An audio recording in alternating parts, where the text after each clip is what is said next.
There are other specialities in Kashi. What are they? You have the temple of Sakshi Ganapati there.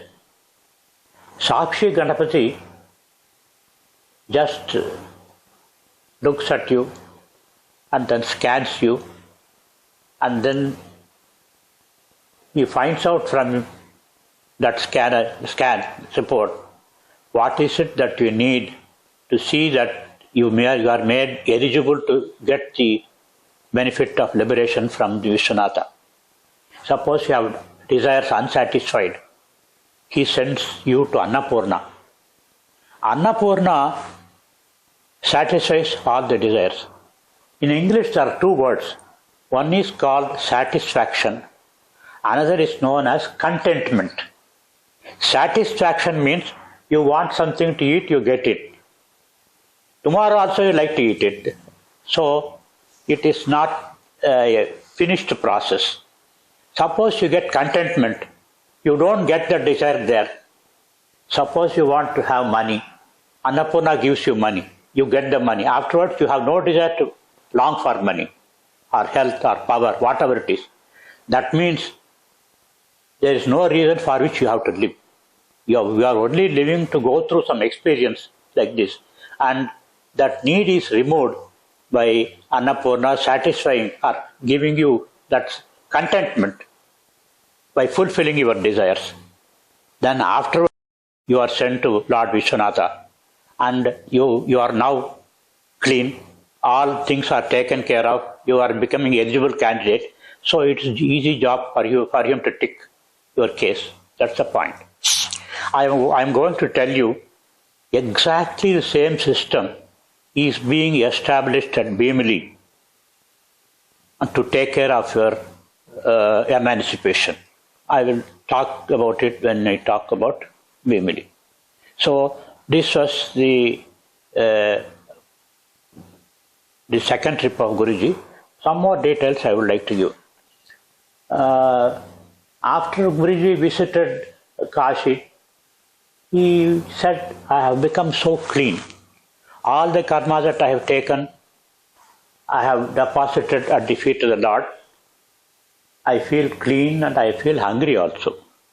So what could be given to him now? He was just near the temple and I looked here and there. There was some fellow selling jalebis. A young man, 30 years old, just shining gold with full of youthful energy. Then I told Guruji, sir, you are South Indian, you don't eat sweets in the morning, but only sweets are available. Then he said, no, doesn't matter, I can eat sweets in the morning also. Then we all went in and he served very tasty jalebis. Then when we came out, Guruji saw him and said, the fellow has earned so much of punyam that there is no place in the earth which can satisfy that punyam. So he cannot live in this world. He has to go to a higher world to enjoy the punyam earned by him. So he will be no more in another 3-4 days, though he is healthy today, he said. So just giving a small amount of food to Guruji at the appropriate time gives you so much of merit that he cannot find any place where he can enjoy and then fulfill that or discharge that merit. So such is the case. Anyway, that is the second trip for Kashi. There were other trips also we made to Kashi. In one of the trips after visiting Kashi, we left for Kathmandu. That means Nepal. There we visited Pashupatinath temple and Bhairav temple and few temples also. It's a only Hindu kingdom available today in the whole world because we are not supposed to be a Hindu kingdom. We are a secular country here. So, and again, one trip he planned to Kashi and Nepal, that means Kathmandu. I was at that time working at Madras. The group is supposed to start from Hyderabad the train would come to Kazipet and then go towards Varanasi. And I am supposed to join the group at Kazipet. I boarded the train at Madras, myself and my wife. And at that time, the government of N.T. Ramarao, was dismissed by the governor. And the people were very angry. When we are reaching Gudur, our train was heavily stoned. And the train could not proceed any further. And then we were taken back to Madras, and all our railway charges were paid to us. We were somewhat disappointed. So after 7 or 8 days, I got a telegram. Meet Central Dakshin. That's all, 3 words. So I understood he is coming by Dakshin Express and I should meet him at the Central Station. I was waiting at the Central Station, the train stopped and I was seeing every passenger. He is not there in the sense, I couldn't locate him. Suddenly he tapped me. Arey, you don't recognize me? He was looking, so tired. His clothes were all, filled with the coal dust and all that. And he was looking tired. Then I couldn't place him at all. Then he said, look, I did not get down at Kazipet. I asked him to get a ticket for me to Madras and I have not eaten anything. I have only 1 bottle of water which I was drinking all the way. To tell you the truth, in the Yatra, all were with me, but I was with you. So, to those who did not accompany him also, he is equally compassionate. Those who accompany, that's okay. Those who do not accompany, he is with them. Usually, when he says that to me, I should not think it's meant only for me. It is meant for all those who could not accompany him. I was only one of the recipients to receive that message. Usually, the messages given by Guruji is universal. Sometimes it happens that 2 or 3 people may be there when he releases a message, but it is not meant only for them. It is meant for the whole universe, to whoever he deserves that message. In this context, I'll see a small example. One day he said, Americans are good. They are highly civilized and rational. Everything is good. But they are not taking the institution of marriage seriously. They get easily married and easily get divorced also. In a city like Las Vegas, in a street, there are a number of shops which register marriage. On the opposite line, there are a number of shops which give you divorce. So, both of them are so easy. Then they are not taking marriages seriously, he said. It's only a casual remark. We all know that they are not taking marriages seriously. We have also coming to that stage nowadays. Then after 10 days, Guruji himself showed us a newspaper report that 10,000 American couples are gathering near New York to take a oath that they will not divorce and they will live as husband and wife for all their life.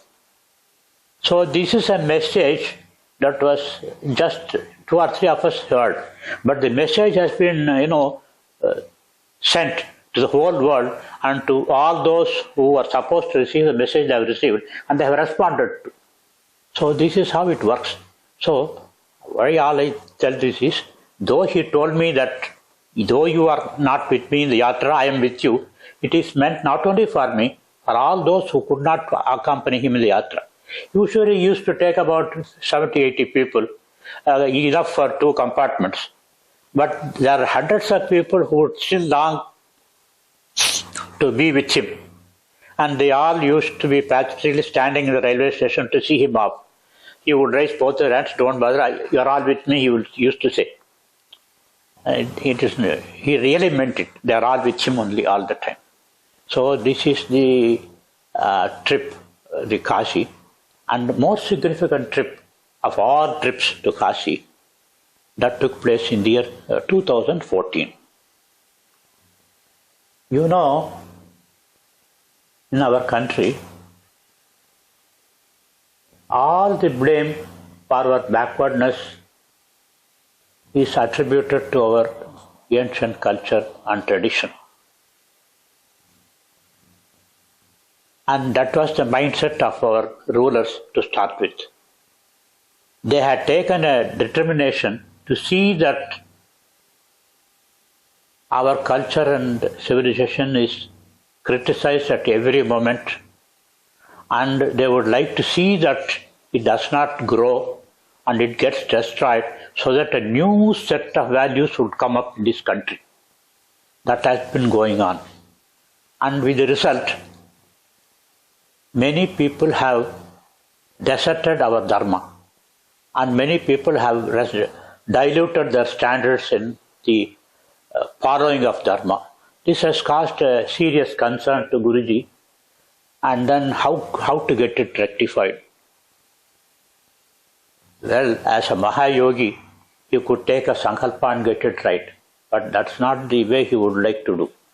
He would like the God to interfere and set the matters right, not as a guru or a yogi, but as a normal, simple citizen who has suffered the pangs of what is going on in this country.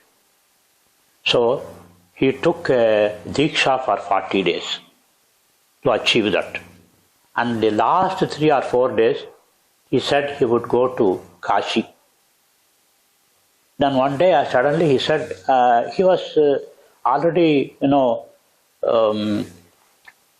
not doing very well. He was having a lot of physical discomfort. But still he said to me, I'm going to Kashi. What is that announcement? Who is going to accompany him? Who is going to take care of him? He is not doing well at all. Sir, somebody has to accompany you. No, I am thinking of asking Subbu from Warangal to come with me because he knows the place very well. You can also come if you want, he said. Certainly, why not? I would also come with you. So, both Subbu, myself and Guruji, on 27th of March 2014, set for Kashi. Of course, we took a flight, and he was very adamant not to take a wheelchair, and he walked and all that. Well, we reached Kashi by around 5 o'clock in the evening. We are going to stay there for 4 days. So the first day we will just relax, take coffee and talk this and that, and then next day we will think of going to temple. That's what we thought. He was just simply sitting. Then he said, why are you simply sitting? What for have you come? We have to start the job. We have to go and have a darshan of the God. Then, sir, we have not made any arrangement. Why should a common man require arrangement to go and see the God? I have come only as a common man. You are not supposed to use your influence and be with this man and that man and try to get me a special darshan. We will walk to the temple and stand in the queue and then see the God and pray to him, just as an ordinary citizen who is suffering from the policies of the rulers. Then how to make this adamant man agree to anything? Sir, we will go by a taxi. No, he said. Sir, at least we will go by auto. Okay. All the 3 of us sat in auto, and then, Kashi, you cannot go up to the temple in auto. He will stop somewhere near the beginning of the gully, that Vishwanath gully. And we have to still walk nearly about half a kilometer or so at least. Then when we got down, queue was there from the temple up to that point.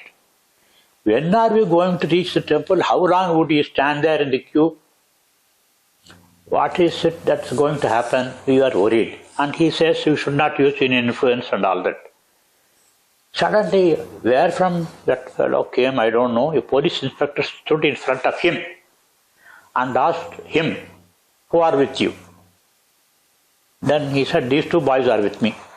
Then you take those 2 boys and follow me, he said. Then we followed straight to the sanctum sanctorum, and then he told the policeman on the guard there, you clear all the crowd within the sanctum sanctorum and never allow anybody. These 3 people will go inside and they will do puja and they will stay there as long as they want. Once when they come out only, the other public will be allowed. So we went in, and then, but before entering, I just was very curious to find out who that fellow was. I looked at this badge. It was written Dubey, some name. Anyway, then we entered, and then we did the Abhishekam and all that. Very interesting thing is they have CCTV established on the top of the lingam. At the same time, at home, Radha Kumari and Satyavati, they were seeing the TV and they saw us doing Abhishekam. That's very interesting. And then as we came out of the temple, Guruji was extremely pleased. After all, he knows who has come to see him, he said. That is why he sent that police officer, or he himself came as police officer, I don't know, whatever it is. Then we have visited the temple and we returned home. And throughout the night, I found him sitting in the bed, doing some meditation and lying down sitting. I found him restless. So I thought he should be physically having some problem or discomfort. In the morning, I asked him, what has happened to you? You did not wake us or did not inform us. Now the whole night I had a dialogue with the Lord. I told him that we are helpless. We are not in Dharma. We are losing the Sanatana Dharma which you gave to us to live. We are not able to live in it. And when we lose all that, we lose everything. This is the only place that Sanatana Dharma exists, present or alive. Even this place is gone, the whole world will lose the only favor that you have done to the world by giving the Sanatana Dharma, and you can only save it. He argued, and then you should restore it. And for restoration, you give the governance in the hands of someone who respects our culture and heritage, whoever he may be. We don't know, we don't say this party or that party or whatever. You give that person the power who respects our culture and heritage. The Lord heard him and then said, look, I have already made the rules of Dharma. You think there is anything that I have deviated from Dharma? You deserve what you got. You got what you deserved. So, where is your complaint? You have committed so many sins in the past. You are still committing them. And how can you get such a governance with which you will be very happy and comfortable? You got what you deserved. I have been totally fair with you. Then the Guruji has no further argument. He only said, look, you have one provision called Avyaja Karuna. You show compassion without any reason, without any logic, without any deservedness. Why you do it, God knows. You apply that Avyaja Karuna on us now. And then sanction whatever I pray for. Probably God found a lot of cleverness in Guruji's argument, and he smiled and nodded it seems the head. So he achieved what he wanted to achieve, to save the country. But this is God's grace he has achieved. Is it sufficient? To achieve any job in the world, you need two things. One is God's grace and human effort. Guruji always says, a bird will fly only when it has two wings. If one wing is too long and there is no wing at all on the other side, it cannot fly. You have abandoned God's grace now. But where is the human effort? What is human effort you have put? So he thought some human effort also should be put.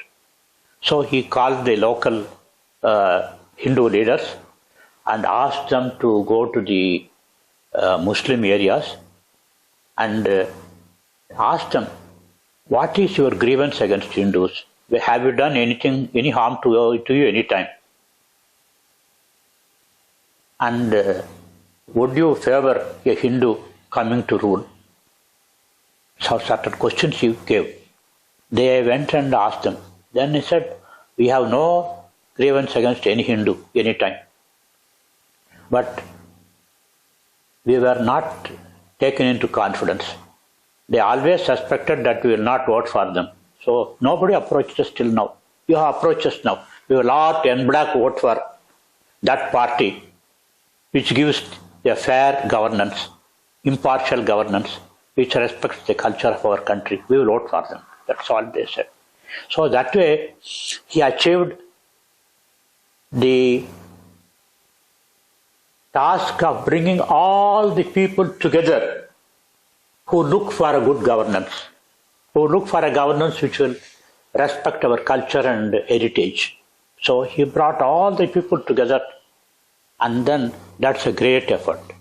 All the politicians would like to keep the people separately divided so that they could rule them. But he got all of them together by his human effort, and that he achieved what he wanted. That's the last trip. After the trip was over, he said, my mission on earth is over,